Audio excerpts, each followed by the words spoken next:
The Gaza Strip, one of the most densely populated pieces of land on the planet. Home to more than 2 million people, the enclave stretches just 25 miles along the Mediterranean, hemmed in by barbed wire, walls, and a blockade enforced by its neighbor, Israel. For years, headlines have chronicled dire circumstances in Gaza: electricity shortages, battered hospitals, staggering unemployment. But in the autumn of 2023, a new chapter unfolded, one marked by violence and devastation at a scale the world hadn't seen in decades. On October 7, 2023, the militant group Hamas launched a brutal attack on southern Israel, resulting in the deaths of over 1,100 people and the abduction of more than 200 others, triggering shock and outrage within Israel and across the globe.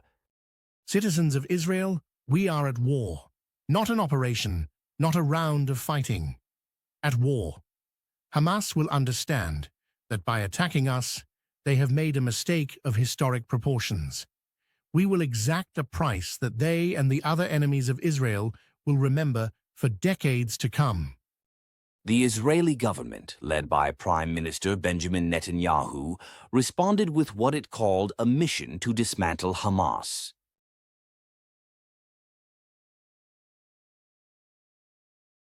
What followed was a military campaign of unprecedented intensity in Gaza. The Israeli Defense Forces began a sustained aerial bombardment, hitting hundreds of targets across Gaza. Civilian neighborhoods, apartment complexes, hospitals, and refugee camps were not spared. Knowing the dangers, Israel instructed civilians to evacuate south. But Gaza's borders remained sealed, leaving nowhere for most to run. Humanitarian corridors, when opened, were narrow and uncertain.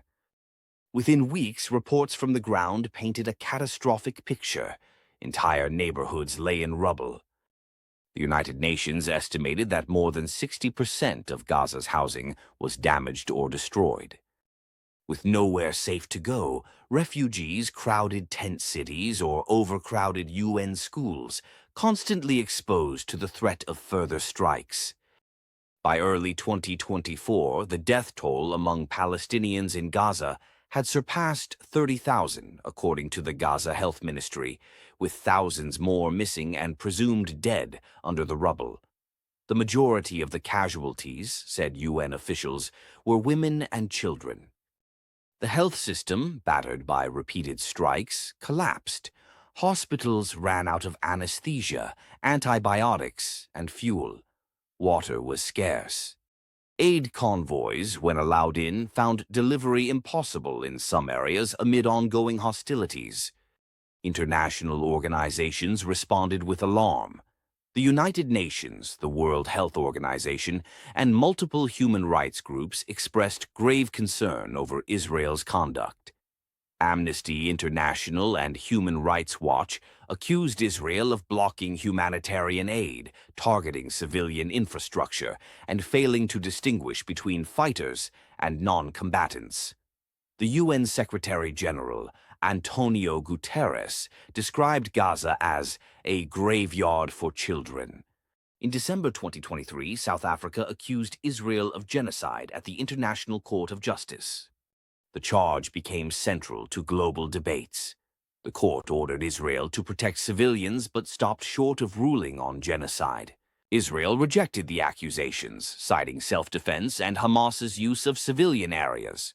Officials stated they tried to limit civilian harm with warnings, blaming Hamas for casualties. Yet evidence of destruction mounted. Key hospitals like Al-Shifa and Nasser reported attacks. Satellite images showed expanding tent cities for the hugely displaced population. International protests erupted. Critics accused Israel of using starvation and disproportionate force.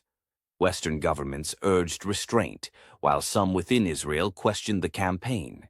UN agencies warned of famine. Children died from hunger and untreated wounds. Aid workers described apocalyptic conditions. In spring 2024, the ICC investigated crimes by all parties. Gaza, viewed through survivors' eyes, was unrecognizable, its future deeply uncertain. The debate over whether Israel was committing genocide in Gaza captured the attention of the world. What was clear, however, was the scale of destruction and the depth of suffering endured by those caught in the crossfire.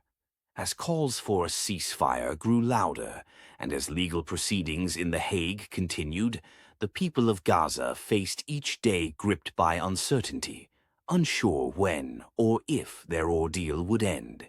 The world watched, and history would render its judgment.